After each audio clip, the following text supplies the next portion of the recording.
Assalamualaikum warahmatullahi wabarakatuh. Ya mahasiswa, hari ini kita akan membahas mengenai pendapatan nasional. Minggu lalu kita sudah membahas mengenai konsep dari ekonomi makro.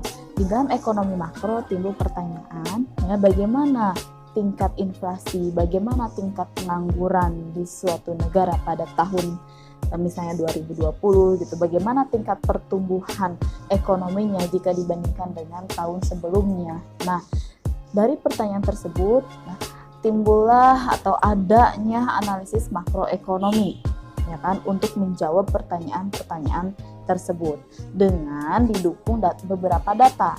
Nah, data yang pertama kita akan menganalisis mengenai pendapatan nasional.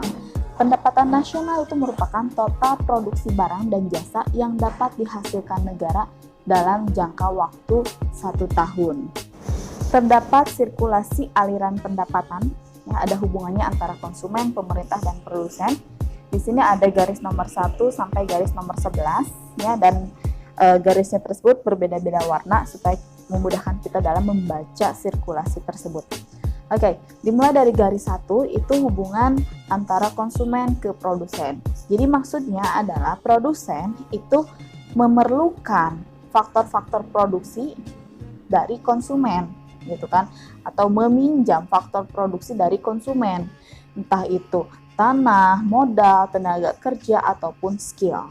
Ya. Selanjutnya, garis kedua, garis dari produsen ke konsumen, ya. Tadi kan produsen meminjam, otomatis produsen akan memberikan kompensasi kepada konsumen atas skillnya, atas faktor-faktor produksi, ya, yaitu berupa gaji, sewa tanah, kemudian insentif dan yang lainnya. Nah, nomor 3, ya, produsen itu menghasilkan barang dan jasa, ya kan? Produsen menghasilkan barang dan jasa, dan nantinya nomor 4, konsumen akan membeli produk barang dan jasa tersebut, ya kan? Nah, adanya pendapatan juga untuk konsumen dari apa, ya? Pendapatan konsumennya itu dari barang yang dimiliki, ya, yang dihasilkan oleh produsen. Oke, nomor 5 itu semua pendapatan konsumen itu tidak seluruhnya untuk konsumsi. Nah, sebagian itu ditabung di lembaga keuangan. Jadi maksudnya kan tadi itu faktor-faktor produksi dipinjam oleh produsen, kemudian produsen itu memberikan kompensasi kepada konsumen, ya kan? Kompensasinya tersebut ternyata tidak semua dibelanjakan untuk barang dan jasa, tetapi ya sebagian pendapatannya itu disimpan di lembaga keuangan, ya kan? Disimpan di lembaga keuangan. Kemudian garis nomor 6 itu dana yang tersimpan di lembaga keuangan akan digunakan untuk penanaman modal, ya. Kemudian garis nomor 7-nya, dana yang tersedia dalam lembaga keuangan dan disimpan di penanaman modal itu digunakan oleh produsen untuk apa? Untuk investasi. Nah, kemudian garis nomor 8 itu konsumen membayar pajak, ya, pajak perseorangan, ya, kepada pemerintah. Kemudian timbal baliknya pemerintah akan memberikan subsidi kepada konsumen, ya kan? Nah, bagaimana dengan garis 10? Garis 10 juga sama, produsen membayar pajak kepada pemerintah, kemudian pemerintah juga akan memberikan subsidi kepada produsen. Nah, ini sirkulasi aliran pendapatannya. Nah, kita akan bahas mengenai national income atau pendapatan nasional. Itu merupakan pemasukan yang diperoleh masyarakat disebabkan penjualan faktor produksi yang mereka miliki dalam proses produksi. Jadi national income atau pendapatan nasional suatu negara itu berasal dari seluruh sektor produksi bidang ekonomi suatu negara dalam kurun waktu 1 tahun, ya. National income salah satu indikator pentingnya untuk mengetahui kondisi ekonomi di suatu negara dalam periode tertentu.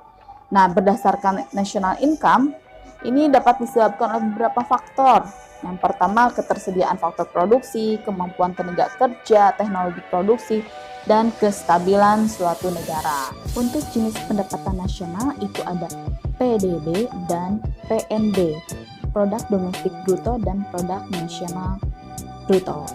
Dan untuk masing-masingnya ada harga yang berlaku atau harga konstan.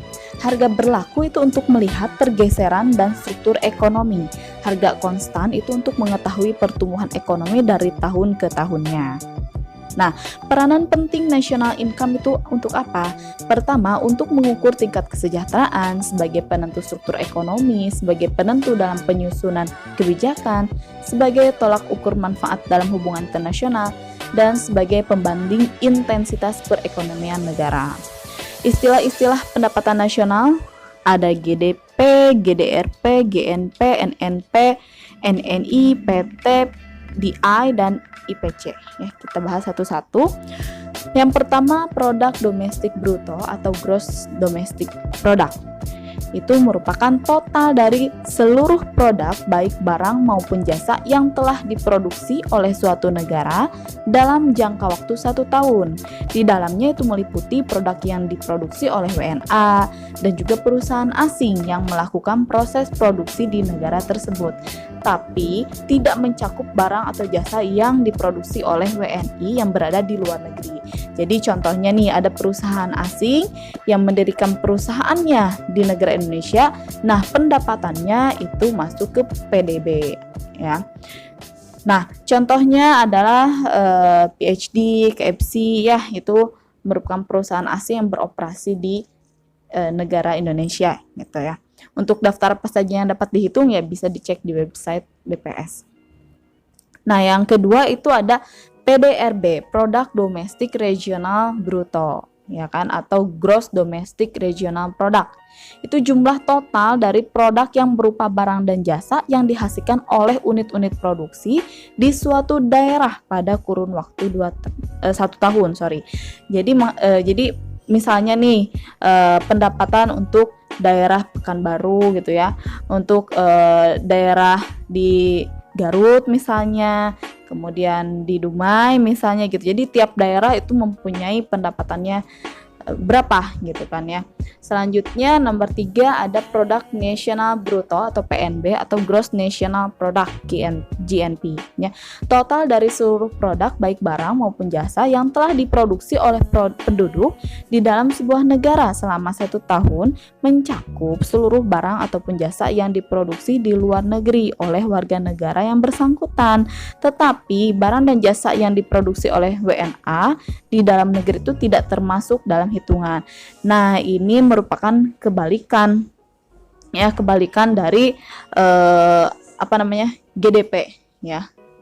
Dari PDB ya. Itu kebalikan dari PDB-nya. Ya, GDP juga sama ya. Jadi rumusnya adalah GNP sama dengan GDP dikurangi pendapatan neto terhadap luar negeri. Nah, masih di GNP ya. Negara jika nih GDP-nya itu lebih besar dari GNP, maka negara itu belum maju ya. Akan mengakibatkan pendapatan neto ke luar negeri. Ya, kondisi di mana nilai investasi asing itu lebih besar dibandingkan nilai investasi negara di luar negeri ya.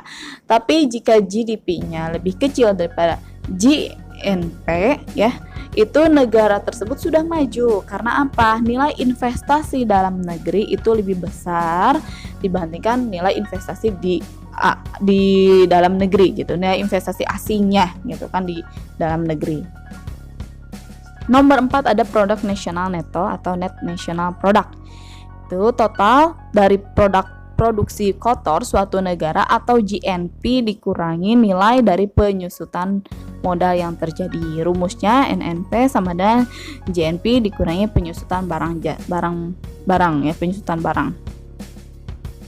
Nomor 5 ada pendapatan net ya. atau ada salah pengetikan. Ini ada pendapatan nasional neto atau net national income ya. Jadi total dari produksi bersih yang dihasilkan oleh suatu negara dikurangi dengan nilai pajak tidak langsung. Contohnya bea masuk, bea cukai, PPN dan pajak penjualan. Untuk rumusnya juga NNI sama dengan NNP dikurangi pajak tidak langsung. Nomor 6 ada pendapatan perseorangan atau personal income PI. Sejumlah nilai yang berhak diterima seseorang akibat dari keterlibatannya di dalam proses produksi yang dimiliki kepada produsen sebagai pelaku bisnis. Nah, untuk PI ini rumusnya adalah NNI plus transfer payment dikurangi laba tidak dibagikan ditambah pajak tambah asuransi ditambah jaminan sosial. Untuk transfer payment itu berupa uang pensiun, uang sosial, bantuan panti asuhan ya. Jadi saling berkesinambungan ya untuk menghitung PI. Nomor 7 ada pendapatan bersih atau disposable income DI, pengurangan pendapatan perseorangan dengan pajak langsung ya atau pajak penghasilan. Jadi satuan moneter yang dapat digunakan secara langsung dalam kegiatan transaksi jual beli atau saving. Jadi pendapatan bersih ini akan berpengaruh langsung terhadap permintaan ya. Dikarenakan sebagian besar digunakan sebagai penunjang konsumen atau unsur pembentuk modal dalam bentuk tabungan. DI ini rumusnya PI dikurangi pajak langsung. Nomor 8 itu ada pendapatan per kapita atau income per kapita, merupakan jumlah barang dan jasa rata-rata yang tersedia bagi setiap penduduk suatu negara pada periode tertentu ya. Rumusnya adalah IPCN sama dengan GNPN dibagi PN. Jadi maksudnya itu adalah GNP itu jadi produk nasional bruto ya dibagi jumlah penduduknya di tahun, misalnya kita akan mencari di tahun 2020 berarti 2020 gitu ya. Nah, dalam menghitung pendapatan nasional ya ada beberapa metode. Yang pertama metode pendapatan, kedua produksi dan metode pengeluaran. Nah, bagaimana metode penghitungan pendapatan nasional? Yang pertama dengan melalui pendekatan pendapatan, itu menjumlahkan seluruh nilai pendapatan yang telah diterima oleh masyarakat atas dasar penjualan faktor produksi yang dimiliki dalam proses produksi sebuah perusahaan. Nah, di sini ada misalnya faktor produksinya tanah, pendapatannya adalah sewa, ya, notasinya ada R. Nah, jadi faktor-faktor produksi ini dijumlahkan, itu merupakan metode pendekatan pendapatan, yaitu sebagai pendapatan nasionalnya. Ya. Nah, yang kedua itu ada metode pendekatan produksi, itu menjumlahkan nilai tambah atau value added yang diwujudkan dengan berbagai jenis sektor yang ada dalam perekonomian. Ya kan, seperti pertanian, kehutanan, pertambangan, industri, transportasi, konstruksi dan lain sebagainya. Kita langsung ke contoh. Di sini ada misalnya kapas. Kapas itu akan dijadikan sebagai kemeja ya. Tentunya dari kapas tidak langsung jadi kemeja, ada proses-prosesnya. Harus melalui benang dulu, kain dulu dan kemeja. Nah, setiap produksi itu punya nilainya, ya kan? Contoh kapas nilai produksinya 5.000, berarti nilai tambahnya 5.000 karena modal awalnya ya. Kemudian kapas untuk menjadi benang itu nilai produksinya 5.000, berarti nilai editnya adalah 5.000. Dari mana 5.000? 10.000 dikurangi 5.000. Nah, kemudian untuk kain itu nilai produksinya 12.000. Nilai tambahnya dari 10.000 ke 12.000 berapa tuh rentangnya? 2.000 kan? Kemudian sampai ke kemeja juga ya. Nah, selanjutnya dijumlahkan nilai produksi dan nilai tambah. Untuk nilai produksi 47.000, nah nilai tambah itu dijumlahkan jadi totalnya 20.000 ya. Jadi rumusnya tadi ya, Y atau pendapatan nasional sama dengan NTB 1 nilai tambah 1 ya, NTB 2 sampai NTBM ya. Jadi ini ya metode pendekatan produksi. Selanjutnya ada metode pendekatan pengeluaran, itu menjumlahkan total pengeluaran seluruh penduduk yaitu rumah tangga yang ada di suatu negara.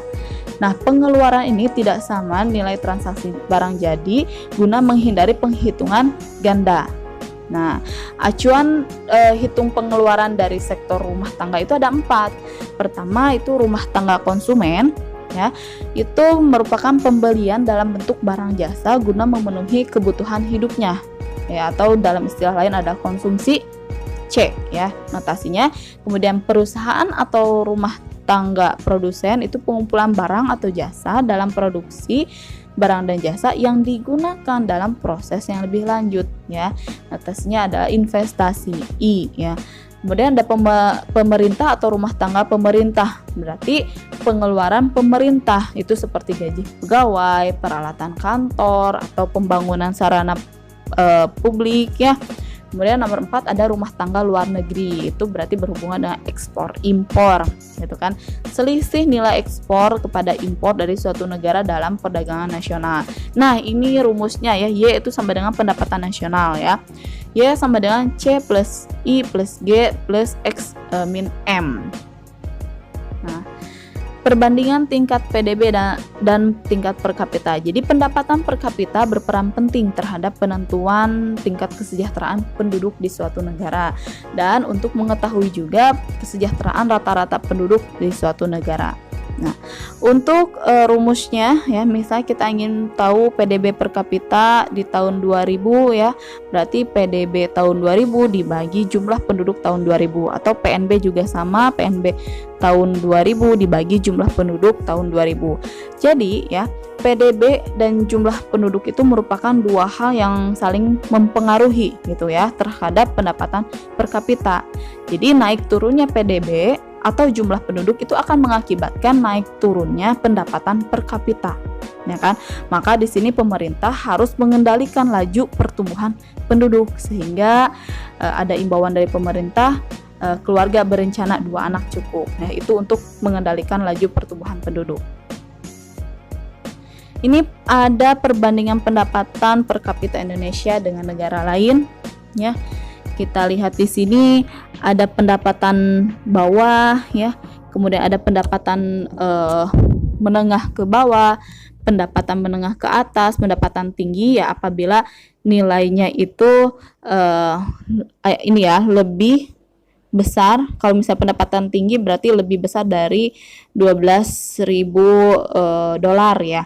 Kalau misalnya pendapatannya menengah berarti di antara 3.000 sampai 12.000 ya. Kalau pendapatannya menengah ke bawah 900 sampai 3.000, dan kalau misalnya pendapatannya memang lower bawah itu kurang dari 900 gitu kan ya. Jadi kegunaan dari penghitungan pendapatan per kapita ya, ada sebagai pembanding tingkat kesejahteraan masyarakat, sumber pembanding tingkat kesejahteraan penduduk antar negara, sampai kalian bisa baca sendiri ya, sampai pembanding perekonomian antar daerah maupun negara dalam tingkat perkembangan ekonomi dan pembangunan. Nah, kita lihat contohnya di sini ada PDB per kapita Indonesia ya dari tahun 2010 sampai 2018. Ya, kalau kita lihat nih di tahun 2018 itu pendapatan PDB per kapitanya 3.932 ya. Kita lihat di sini ada pada pendapatan mana nih? Apakah bawah, menengah ke bawah, menengah ke atas ya? Karena 3.800 itu ada di menengah ke atas. Jadi pada tahun 2018 PDB-nya itu ada pada pendapatan menengah ke atas gitu kan ya. Karena 3.900 nih. Jika dibandingkan, nah di Amerika ya, ini data tahun 2006 sampai 2017. Kita lihat datanya, wah sangat jauh berbeda ya.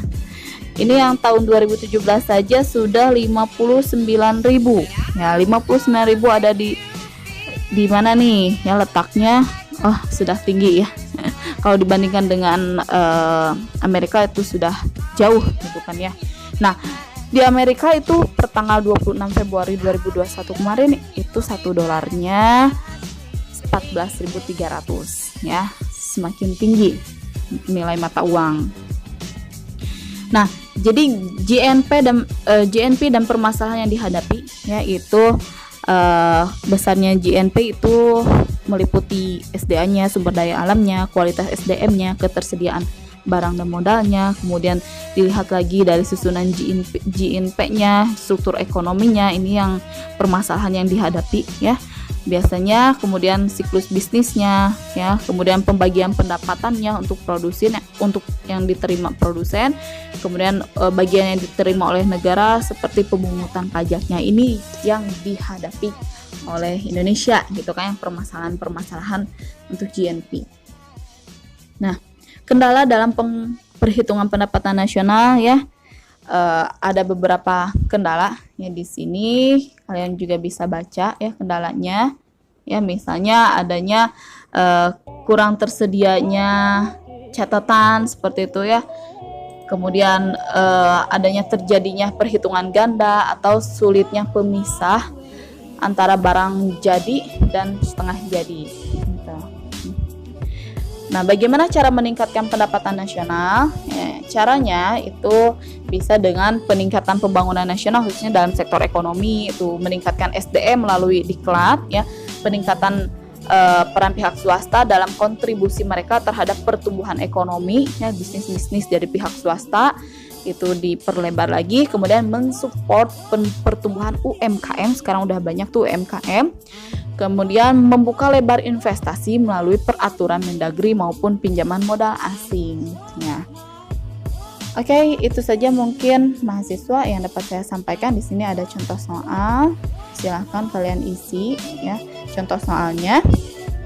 Dan materi mengenai pendapatan nasional sudah tersampaikan. Terima kasih atas perhatiannya. Wassalamualaikum warahmatullahi wabarakatuh.